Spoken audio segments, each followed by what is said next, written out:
या जिस तरह का माहौल चल रहा है कि एसकेएम अपने साथी अपने जनरल बॉडी के मेंबर्स को नहीं पहचान रहा और एक वॉक ओवर दिया जा रहा है सीधा, उसके लिए अपनी सीट को दांव पे लगा देना ये अच्छे राजनेता और अच्छे समाज सेवी का ये कर्तव्य होता है। कांग्रेस इन बिलों को लाने वाली थी। चढ़ूणी जी उस समय में कहाँ थे जब वो पंजाब की बात कर रहे थे? वो पंजाब में इलेक्शन की करने की भी तो बात कर रहे थे ना चढ़ूणी जी। मेरे को इसमें एक एजेंडा नजर आता है कि विपक्षी दलों का हो सकता है उन्हें कोई सपोर्ट हो। नेताओं से तो हम पहले ही परेशान थे, तभी विकल्प प्रचार मेरे साथ साथी हैं।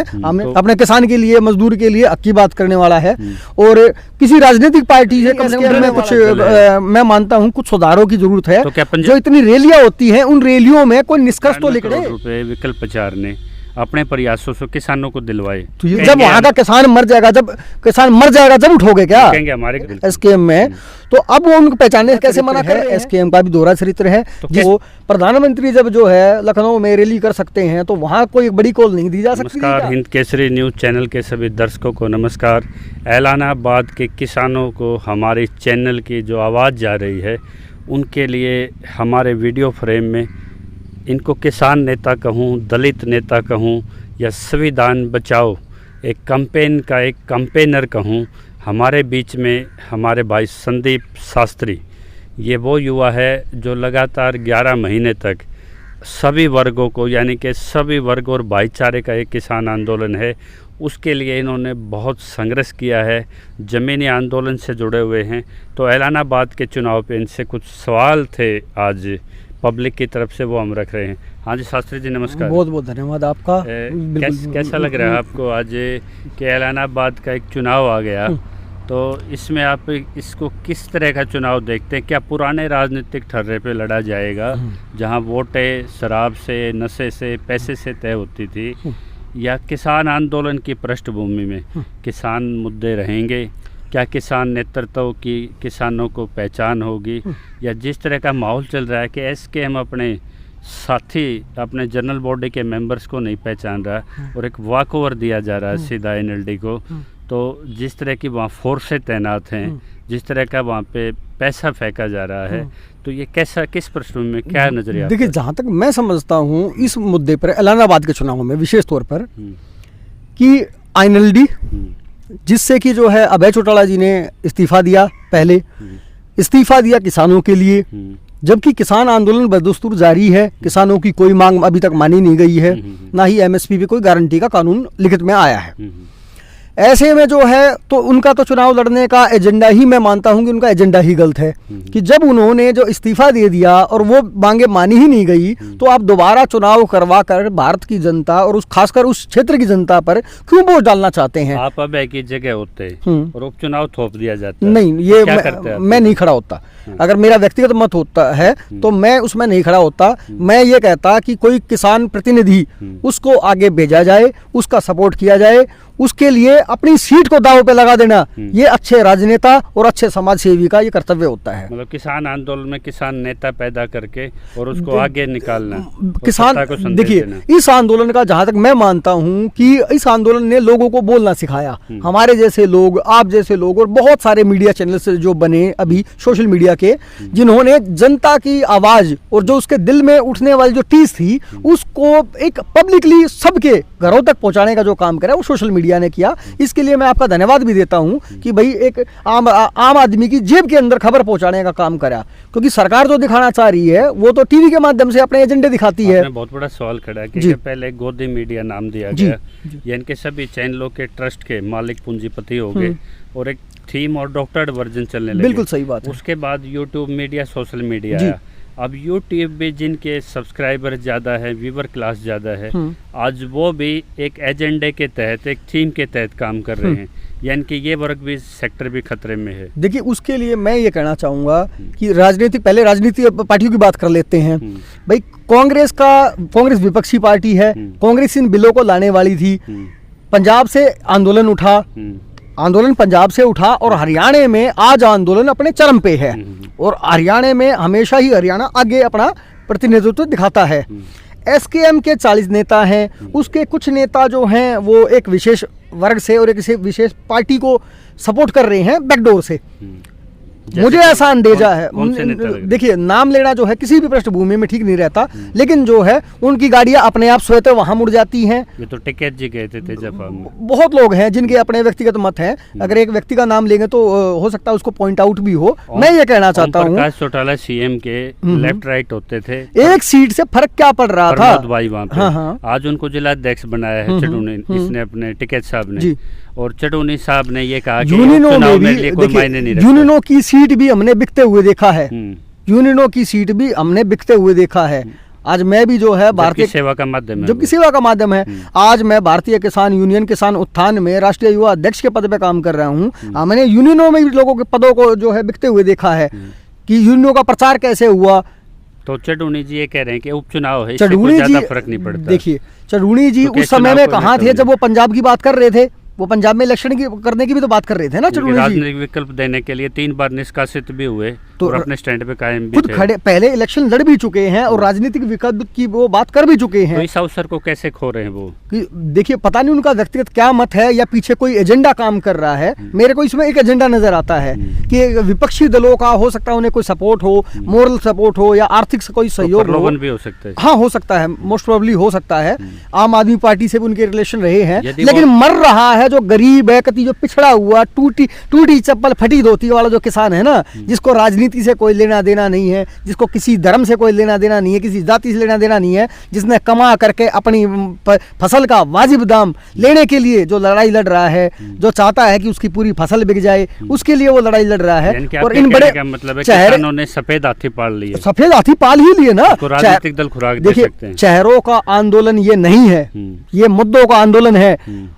कल कोई दूसरा नेताओं से तो हम पहले ही परेशान थे, तभी तो वो ऐसी नीतियां लेके आए जिनके खिलाफ में जो है पूरे देश में आंदोलन चल रहा है। मेरा एक ज्वलंत सवाल है, 3 बार निष्कासित होते हैं चडूनी जी, और उस पे आंदोलन पे दुष्प्रभाव ना हो, बार बार एसकेएम के साथ मीटिंग होती है और इस मुद्दे पे सुलझ जाती है कि अभी समय नहीं है, इनकी व्यक्तिगत राय थी।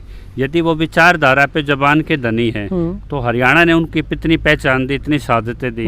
हरियाणा में जब वो विचारधारा इम्प्लीमेंटेशन करने का एक कैनवस तैयार है तो उस कैनवस को वो ना उतरते, ना किसी किसान साथी नेता को पहचानते, जबकि वहाँ अपनी रैलियां रख देते हैं 3 आसपास। तो ये क्या लगता है कि विचारधारा पे वो खड़े हैं या इसी विचारधारा साथ पंजाब उनको स्वीकार कर लेगा? ये इस मुद्दे से व्यक्तिगत तौर पे भी मैं बहुत आहत हुआ कि जब वो विकल्प प्रचार किसान आंदोलन में 11 महीने से अड़िग रहे और अभी तक इलाहाबाद से ही किसान प्रतिनिधि के तौर पर वो इलेक्शन लड़ रहे हैं। विकल्प प्रचार को कैसे जानते हैं? विकल्प प्रचार मेरे साथ साथी हैं, हमने बॉर्डर पे अक्सर मिलते रहते थे, टिकरी बॉर्डर पे रहे हैं। हमारे साथ कई बार दुआ सलाम भी है, अच्छा खाना पीना भी हुआ उनके साथ में। कितने महीने तक रहे वो यहाँ पे? 7-8 महीने लगभग वो मतलब संपर्क में थे। फिर मैं यूनियनों के काम से बाहर राज्यों में जाता रहता हूँ। तो अभी मुलाकात लगा आपको? अच्छा आदमी, ठीक है, तो अपने किसान के लिए, मजदूर के लिए अच्छी बात करने वाला है और किसी राजनीतिक पार्टी से कम डरने वाला नहीं है। यदि 2 सेकंड के लिए हम उनको हटा दें विकल्प प्रचार को, तो वहाँ सिर्फ राजनीतिक दलों के कैंडिडेट रह जाते हैं। तो इस राजनीति ने ही तो हमें रोड पे लाकर बैठा दिया, चाहे वो कोई सा भी दल हो, चाहे वो कौन सी भी पार्टी हो। इन राजनीतियों के कारण तो हम यहाँ बैठे हैं और हम नेता बनाने इस आंदोलन में थोड़ी आए थे कि हम किसी को नेता बना देंगे। तो ये हम नेता बनाने नहीं आए हैं। छूट दे रहे हैं, चडूनी जी दे रहे हैं, योगेंद्र नहीं, एसकेएम में कुछ मैं मानता हूँ कुछ सुधारों की जरूरत है। तो क्या पंजाब स्वीकार करेगा इन छूटों? नहीं, सवाल ही पैदा नहीं होता। पंजाब से आंदोलन इतना शुद्ध आंदोलन, इतना पवित्र आंदोलन अगर पंजाब से खड़ा हुआ और हरियाणा में सबसे उग्र हुआ, हरियाणा में सबसे मतलब अपने चरम तक पहुंचा हरियाणा में, कि आज हरियाणा का तो कोई भी एमएलए, कोई विधायक, कोई मंत्री, कोई जिला पार्षद वो तो अपनी मीटिंग नहीं कर सकता। और उत्तर प्रदेश में प्रधानमंत्री जिनका विरोध सबसे ज्यादा होना चाहिए था, वहां प्रधानमंत्री जी वो कर रहे हैं। जो इतनी रैलियां होती हैं, उन रैलियों में कोई निष्कर्ष तो लिखड़े, उनका निष्कर्ष कुछ नहीं निकलता। तो क्यों कर रहे हैं आप ऐसा? आप पब्लिक का धन, आप पब्लिक का जो बल है वो क्यों खर्च करवा रहे हैं? आज चलो मुजफ्फरनगर, आज चलो इलाहाबाद, आज चलो कमजोर करने की। देखिए, थकाने की रीढ़ की हड्डी टूट जाएगी साहब। वो तो पहले ही मरा पड़ा है। मजदूर के पास तो कुछ भी नहीं है, किसान के पास जो जमीन है उस जमीन पे इनकी नजर है। और राजनीतिक पार्टियां अपना अपना स्वार्थ साधने के चक्कर में है। अधिग्रहण किया जाता है हरियाणा में कानून, और हरियाणा की 5वीं जो हिस्सा किसानों की जमीन है वो बगैर नोटिस, बगैर कंसेंट के जाने के लिए तैयार है। वो जेजेपी ने किया है, वो जेजेपी ने किया है। रोडों के नाम पे एमएसपी पे नहीं बिक रही आज। जी जी, तो आज इस पृष्ठभूमि में एक कयास जो नजर आ रहे हैं 1400 करोड़ रुपए आज वहाँ किसानों की या सभी वर्गों की वोट खरीदने के लिए आ चुका है। देखिए, और 993 करोड़ राजनीतिक पार्टियां तो करेंगी। 993 करोड़ रुपए विकल्प 4 ने अपने प्रयासों से किसानों को दिलवाए, तो ये तो बड़ा फसल कदम बीमा है। के नहरी पानी के लिए जी। एक तो 993 करोड़ सीधे किसान के घर पहुंचे, एक उनको खरीदने के लिए, उनको व्यसनों में डालने के लिए, नशे में डालने के लिए, एक वो पैसा उनको खरीदने के लिए डाला जा रहा राजनीतिक है। पार्टियां अपने प्रपंच रचती हैं। राजनीतिक पार्टियां आपको दारू का भी लालच देंगी, किसानों आपको को पैसे। क्या समझना चाहिए? किसानों को ये समझना चाहिए जो किसान के और मजदूर के जो हक में है, जो आपके लिए 10 महीने 11 महीने से बॉर्डरों की खाक छान रहा है, वो ऐश और आराम की जिंदगी भी जी सकता था। पूरे इंडिया लेकिन में उसको 254 करोड़ रुपए के लिए सिरसा को दिलवाया उन्होंने। अच्छा, एक ये बार बहुत 993 बड़ा करोड़ कदम का है। एक बार जी, पैकेज दिलवाया। जी। इतनी बड़ी मदद एक पढ़े लिखे यूएस से बेस्ड इंजीनियर ने अपना सरकारी नौकरी छोड़ के कैरियर दाव पे लगा दिया, और जिस तरह से धूले की हड्डियां गलाई यहाँ पे। उन्होंने जो है, मैं ये मानता हूँ, जो भी आदमी, केवल विकल्प प्रचार नहीं, कोई भी ऐसा आदमी जो किसान के मजदूर की हक की बात कर रहा है और वो अपना संघर्ष जो है लगा दिया, अपना जीवन लगा दिया। आंदोलन से पहले से 7-8 साल से ये लगातार सक्रिय है। संघर्ष कर रहे हैं ना वो। एमएसपी जो कहते हैं ना, अखिल भारत एमएसपी संघर्ष समिति, जी जी जी, उसके सदस्य रहे हैं। स्वामीनाथन जो साइंटिस्ट थे, उनके साथ तक काम किया उन्होंने। देखिए, ये बड़ा विषय है। वहाँ के किसानों को और मजदूरों को मैं तो हाथ जोड़ के कहूंगा कि जो किसान के और मजदूर के साथ में है उनको वोट जरूर देना, और राजनीतिक पार्टियों का जो बना बनाया डर्रा है, इस डर्रे को तोड़ना। ये पार्टी, ये कोई आपको शराब, कोई आपको पैसा, कुछ भी आपके काम नहीं आएगा। ये आपके जमीन को, आपकी नस्ल को, आपकी फसल को लूट लेंगे। ले लेना चाहिए। नहीं, केजरीवाल ने अपील की थी नहीं, कि ऐसा कुछ नहीं है। अगर पैसे देती हैं तो आप अपने संस्था में ले लो। हमारे लोग, अपने से। हरियाणा के लोग जो है स्वाभिमानी लोग हैं। अपने स्वाभिमान के लिए हम जो है एक बोतल पे या फिर किसी थोड़े बहुत पैसे से हमारा घर नहीं चलेगा, घर चलेगा बाजुओं की कमाई से। गौशालाएं हैं जहाँ जैसे नहीं, मंदिर, वहाँ पैसे दिए जा रहे हैं। कुछ नहीं है, फालतू का तमाशा है। राजनीतिक पार्टियां ये प्रपंच करती हैं, शराब का भी प्रलोभन देती हैं। कैसे निकलेगा वहाँ का मतदाता? क्यों नहीं निकलेगा?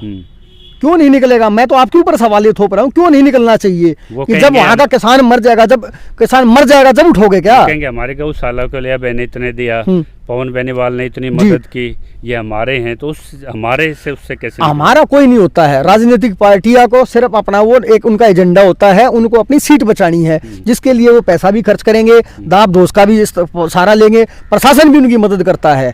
तो मैं सिर्फ ये कहना चाहता हूँ कि उन लोगों की मदद करी जाए जो ग्राउंड से बेस्ड हैं।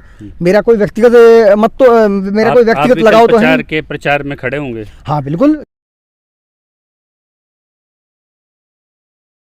जहां भी अगर इस देश को बचाने की, मजदूर को, किसान को बचाने की बात होगी तो मैं जरूर जाऊंगा। और एसकेएम को भी मैं ये बात कहूंगा कि जो आपके साथी रहे हैं, जनरल गवर्निंग बॉडी के भी साथी थे एसकेएम में, तो अब वो उनको पहचानने से कैसे मना कर रहे हैं? बल्कि उनको ये कहना चाहिए कि ये आदमी, उनको ये कहना चाहिए कि ये आदमी हमारे साथ में इतने साल, इतने महीनों तक खड़ा था, तो ये हमारा एक प्रतिनिधि है, ताकि इन राजनीतिक जो गलियारों में जो हवा चल रही है, इस हवा को रोकने का काम करा जाए, और एक किसान और मजदूर अपनी ताकत दिखा करके एक एजेंडा, एक मैं कहूँ सिंबल हो सकता है, एक प्रतीक हो सकता है। उससे नारा है। यदि एसकेएम एक पार्टी का तो विरोध करा देता है, उनको गांव में नहीं घुसने देते बीजेपी को किसान, और एक दूसरे को किसी न किसी को उसका लाभ भी जा रहा है दूसरी पार्टी को। और जब वोट की बात किसान पूछता है कि हम वोट किसको डालें, तो कहते किसी को डाल दो। वहाँ अगर वो अपने उस किसान साथी की कमर रीढ़ की हड्डी तोड़ता है, क्या कहता है कि ये हमारे पहचानते नहीं, ये बहुत तो उस स्थिति से ये दोहरा नेता को कैसे निकलना चाहिए? ये दोहरा चरित्र है, एसकेएम का भी दोहरा चरित्र है। तो कैसे निकले वो साथी इस प्रपंच से? कैसे निकलेगा? अब ये तो देखिए, युद्ध में गिर गया, उन्होंने यहाँ तक कहा, वो तो देखो वहाँ की जनता के लिए मंजूर कर ले तो मैं आंदोलन में अपना उम्मीदवारी उसी दिन खत्म कर दूंगा, किसान आंदोलन की मांगे मान ले। बिल्कुल। उन्होंने ये भी कहा कि गुरनाम चटोनी आ जाए, मैं अपना नामांकन वापस ले लूं। पहले उन्होंने ऑफर भी दिया था, बार वो टेम्परेरी तौर पर, उन्होंने पहले ऑफर भी दिया था, वॉक ओवर ना दिया जाए आंदोलन में चलते, ताकि सत्ताओं के सामने किसान कमजोर ना। अब देखिए, किसान आंदोलन का जो प्रभाव है, कैसे निकलेगा? एसकेएम उसकी पीठ में वार करता है। किसान आंदोलन का जो प्रभाव है, उस प्रभाव को दिखाने का जो अवसर था, वो इलाहाबाद चुनाव बिल्कुल एक मैं कहूँ वो उदाहरण हो सकता था। तो आपने क्राइसिस बता बिल्कुल दिया, लेकिन एसकेएम में कुछ राजनीतिक SKM अगर उनके गर्दन काटते हैं पीछे से, वो तलवार है, लगाते हैं, वो है, उनको कैसे बचा जाए? उनको देखिए समय आने पे उनको जरूर निकालेंगे। उनको जो है अभी जनता के क्या है कि जनता जनार्दन होती है, जनता के सामने से उनकी नजरों पे जो पर्दा गिराने की कोशिश की जा रही है या किसी को बहुत महान नेता बनाने की कोशिश की जा रही है, जिनको टीवी डिबेट्स में बुला करके, जिनको हमेशा एक ही आदमी को फ्रेम किया जाए। मुद्दों पे जीरो थे, उन्होंने कोई बड़े हालात कुछ भी अपनी विचारधारा ही नहीं रखी उन्होंने। असलियत खोले जाए तो किसी ब्लॉक स्तर से बाहर निकलने के भी नहीं है, तो जो राष्ट्रीय स्तर के अपने आप को बता रहे हैं, उनको राष्ट्रीय स्तर का बताए जा करके। ये देखिए ना मीडिया के द्वारा कैसा प्रपंच रचा जा रहा है कि उन्हीं को वो स्टूडियो में बुलाएंगे, उन्हीं के ऊपर उन्हीं को हंसवाएंगे, उन्हीं को ऊपर चढ़ाएंगे। तो ये एक प्रपंच रचा जाता है। पॉलिटिकल पार्टियों के पेरोल पे काम कर रहे हैं वो, यूपी में आपने कहीं ना कहीं उनको फंडिंग है। वो कभी भी जो है उत्तर प्रदेश के बारे में, योगी आदित्यनाथ के बारे में कभी नहीं कहते सुने हमने कि भाई उनका विरोध करो, कभी उनको रोको।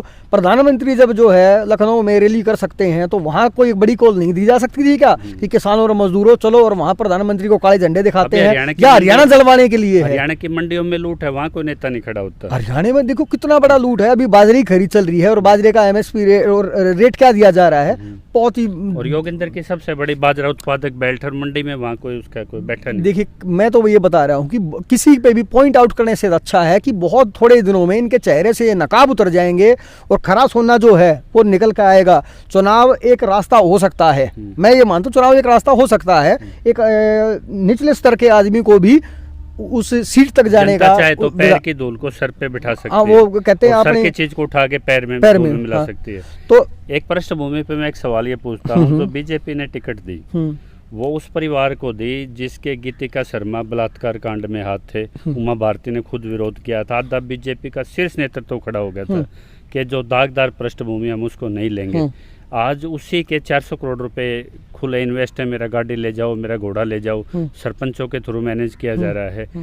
और एक यहाँ तक है, अगर चुनाव को वहाँ पे 35-1 के उस पर डाला जाए तो आर्मी लगा देगी, कोई ऐसी घटना तो होने की संभावना है। 2016 में देखा नहीं कि 2016 में कितना बुरा हाल हुआ था मेरे खुद के राज्य का। आपको कोई ऐसी संभावना नजर आ रही है? ये राजनीतिक दल कुछ भी करा सकते हैं, तो वो फिर उसमें जाट गैर जाट या बिल्कुल हो सकता है, घटना ऐसी करा बिल्कुल हो सकता है, बिल्कुल हो सकता है करके और बीजेपी लाभ ले जाए। ये डरते किस चीज? क्या ये ध्रुवीकरण करके? ये ध्रुवीकरण पे ही मैं आपको लेके जा रहा हूँ। घटना से मतदाता कैसे सजग रहे? कभी भी आप ये देखिए सरकार डरती है अपने भाईचारे से। सरकार को कोई मतलब नहीं है कि आप किस कम्युनिटी से हैं, आप मरे हुए हैं, आप पिछड़े हुए हैं, आप दलित हैं, आप क्या हैं। सरकार को मतलब है आपकी वोट से। आपका राजनेता जो क्या करेगा वो आपकी वोट से सिर्फ आपको वो करेगा, उसके लिए आप एक वोट हैं। आप जी रहे हैं जी जाए, मर रहे हैं मर जाए, उसे आपके मुद्दों से कोई मतलब नहीं है। उसे सिर्फ अपनी राजनीति चमकानी है, उसे सिर्फ अपनी जेबें भरनी है और अपने परिवारों की और अपने जो उनका राजनीतिक बिल्डिंग है उसको बनाए रखने की एक हमेशा वो कोशिश करते हैं। संदेश क्या जाएगा ये? संदेश बीजेपी जीतती है फूट डलवा के, घटना करा के, देखो महम कांड जैसा बना के। 2016 में हरियाणा जला, भाई हरियाणा किसी एक जात का तो नहीं है। तो दोबारा सरकार तो आई है वहाँ जलवाने के बाद। लेकिन ये मैं यही समझाना चाहता हूँ और हाथ जोड़ कर सभी को रिक्वेस्ट करता हूँ कि इलाहाबाद में कम से कम नहीं बिल्कुल हम लोग आए हैं। तो मैं सिर्फ ये रिक्वेस्ट करना चाहता हूँ कि राजनीतिक पार्टियों को छोड़ करके और जो लोग आपके, मैं किसी एक व्यक्ति विशेष को नहीं कह रहा हूँ, मैं ये कहना चाहता हूँ जो किसान की मजदूर की लड़ाई जो रोड पे बैठ कर लड़ रहा है उसकी मदद जरूर करी जाए। चाहे उसके पास पैसा ना हो आपको देने के लिए, चाहे उसके पास शराब पिलाने के लिए ना हो, लेकिन जो आपके हकों और अधिकारों को की मांग को जो है और उसकी आवाज़ को जो विधानसभा और संसदों तक गुंजाएगा, उस ऐसे आदमी को कृपया करके वो करें। हमारे पास ना तो इतने संसाधन हो सकते हैं कि हम राजनीतिक पार्टियों की जो है वो गर्दन काट दें। राजनीतिक पार्टियां रावण के रूप में बहुत बड़ा एक अपना डर दिखाएंगी, आपको दबाने की कोशिश करेंगी। लेकिन कोशिश कीजिए कि जो है किसी ऐसे आदमी को भेजिए जो कम से कम आपके हक और अधिकारों की मांग उठाए। अंतिम सवाल मेरा ये है, यदि आंदोलन की पृष्ठभूमि में 700 शहादतों के बाद यदि फूट डाल के, घटना करा के, पैसे से बीजेपी चुनाव जीत जाता उम्मीदवार, तो पूरे देश में क्या संदेश जाएगा कि आंदोलन जीरो है और हमारी मांग, हमारे जो कानून थे वो ठीक थे। और दूसरी तरफ यदि किसान जीत जाता है तो ये संदेश जाएगा कि किसान सभी राजनीतिक दलों को नकार चुका है, तो इससे किस तरह का संदेश आपको इस आंदोलन मैं ये कहना चाहता हूँ, दोनों स्थितियों में हाँ। किसान जीते अगर या भाजपा जीते तो देश में क्या संदेश जाएगा? अगर किसान जीत गया तो, अगर इलाहाबाद के चुनाव की पृष्ठभूमि में अगर आपको बताऊं, अगर किसान जीत गया तो देश में ये मान लिया जाएगा और देश के राजनीतिक जो बड़े चेहरे हैं उनको भी ये बात समझ में आ जाएगी कि किसान और मजदूरों के बगैर सरकार बनाना असंभव है। तुम कितने भी प्रपंच रचते रहो, आंदोलन को बल मिलेगा, आंदोलन को ताकत मिलेगी, आंदोलन जीतने की तरफ, बल्कि मैं कहूँगा 4 कदम और आगे बढ़ जाएगा। यदि किसान नेता भी कल हार जाते हैं तो क्या ये सर्वोच्च संस्थान जो एसकेएम है, जो कहते हैं बड़े बुद्धिजीवी हैं, बड़े उसमें मतलब अनुभव वाले हैं, यदि किसान हारता है और तो वो उन पे क्या असर पड़ेगा? देखिए, किसान आंदोलन पे और एसकेएम तो पहले ही मरा हुआ है, उसे आप कहाँ चाहते हैं? एसकेएम और आंदोलन पे क्या असर पड़ेगा? देखिए, एसकेएम जो है, यदि राजनीतिक दल जीते और किसान हारता है, हरियाणा संयुक्त किसान मोर्चा के भी लगभग जो है 20 वो हैं, 27 साथी हैं, पंजाब की भी जत्थेबंदियां अलग हैं, ऐसे ही राज्यों में बहुत सारी संस्थाएं और संगठन काम कर रहे हैं। तो हरियाणा संयुक्त किसान मोर्चे ने भी विकल्प प्रचार के तौर पे एक उम्मीदवार के तौर पे उनको मदद का आश्वासन दिया है कि हम उनकी मदद करेंगे, क्योंकि जो है किसानों और मजदूरों की वो आवाज उठाते आए हैं। लेकिन संयुक्त किसान मोर्चा क्यों नहीं आवाज उठा रहा है, ये बड़ा सोचने की बात है। ऐसे क्या राजनीतिक, क्या उसके हार के जिम्मेदार होंगे? बिल्कुल होने चाहिए। तो किस हार की जिम्मेदारी के साथ पंजाब मिशन में जाएंगे वो? देखिए, पंजाब मिशन जो है, पंजाब एलानाबाद की हार की जिम्मेदारी के साथ क्या पंजाब मिशन में पंजाब वहाँ माफ करेगा क्या? पंजाब कभी भी माफ नहीं करेगा। जब किसान क्रांतिकारी प्रदेश है, हरियाणा ने सीख ही ली है पंजाब से, अपने बड़े भाई पंजाब से ही सीख ली है हरियाणा ने। और मेरा व्यक्तिगत बात ये है, और मैं इस बात को भी संयुक्त किसान मोर्चे में पहुंचाना चाहूंगा कि जो है, कम से कम आप ज्यादा नहीं कहिए तो आप ये कह दीजिए कि राजनीतिक दलों ने हमें लूटा है, हमें जो है हमें बहुत खराब कर दिया, किसान की और मजदूर की कमर तोड़ दी है। आप कम से कम किसी एक ऐसे आदमी को वोट दीजिए, किसी का नाम मत लीजिए, लेकिन फिर भी एक ये कह दीजिए कि जो किसानों और मजदूरों के पक्ष में जो है वो आपके लिए धरने कर रहा है। बीजेपी का नाम लेके कहा, बीजेपी को शून्य मिशन चलाया है उन्होंने, लेकिन किसी राजनीतिक दल का ये नहीं कहा कि उनको वोट मत दीजिए। अब ये बताइए ना, अगर यहाँ बड़ा अनक्लियर पोजीशन है। अब कांग्रेस, उसका फायदा कांग्रेस ले लेगी, कांग्रेस नहीं बल्कि इसने इन्हीं बिलों को लाने वाली कांग्रेस भी ले सकती है, आईएनडी भी ले सकती है, आप भी ले सकती है, कोई भी ले सकता है। तो मेरा कहने का मतलब ये है, राजनीतिक दलों ने हमें फिर लूटा है, मारा है, मतलब विपक्ष को तो फायदा पहुंचाने के लिए तैयार है, ये गलत है एसकेएम, लेकिन अपने किसान साथियों को नहीं। हम किसी का फायदा पहुंचाने और किसी का नुकसान करने के लिए नहीं आए थे, हम आए थे अपने मुद्दे और मांगों को मनवाने के लिए। तो ये थी बेबाक राय हमारे संदीप शास्त्री जी की, उन्होंने क्लियर कर दिया, यदि वहाँ किसान उम्मीदवारी हारती है, किसान के मुद्दे हारते हैं, तो पंजाब मिशन एलानाबाद से होके गुजरता है, पंजाब स्वीकार नहीं करेगा। और जो सफ़ेद हाथी इन्होंने बताया, किसान पंचायतों के माध्यम से किसान नेताओं को हमने बना दिया है, जिनकी खुराक आज विपक्ष दे रहा है। यदि वहाँ किसी भी राजनीतिक दल का प्रतिनिधित्व जीत जाता है तो सीधा आदेश जाता है कि कोई कूटनीति एसकेएम नहीं बना पाया, किसान आंदोलन जीरो है, किसान आंदोलन खात्मे की तरफ बढ़ेगा। लेकिन अगर किसान जीतेगा तो अगला कृषि मंत्री कौन होगा, अगला मुख्यमंत्री कौन होगा, देश का प्रधानमंत्री कैसे बनेगा, ये पृष्ठभूमि आंदोलन के बीच में अगर कोई इस तरह का प्रयोग होता है और वो किसान संदेश देने से नाकाम रह जाता है, तो आप आंदोलन का कत्ल कर रहे हो। थोड़ा रहम उन बॉर्डरों के 22-22 किलोमीटर के जो सर्दी गर्मी में बैठे थे उन किसान साथियों पे कीजिए, जिनको आपने लस्सी पहुंचाई, अपने बेटों की आहुति दी। वो आहुति, वो शहादत, वो लेगेसी, वो फार्मर्स विचारधारा तभी जिंदा रहेगी जब सभी राजनीतिक दलों को आप धूल चटाएंगे। और जैसा भाई ने एक आश्वासन दिया है कि ये एलानाबाद में चुनाव प्रचार में भी उतरेंगे, ताकि लोग एलानाबाद को महम जैसी घटनाओं में तब्दील करने की बीजेपी की तैयारी वो कहीं विषैला रूप न ले जाए, कहीं पैसे से स्वाभिमानी हरियाणा के मतदाता को न खरीदी जाए। इसमें जो भी आपकी राय कमेंट्स हैं वो आप खुल के अपना प्रस्तुत करें। जय किसान।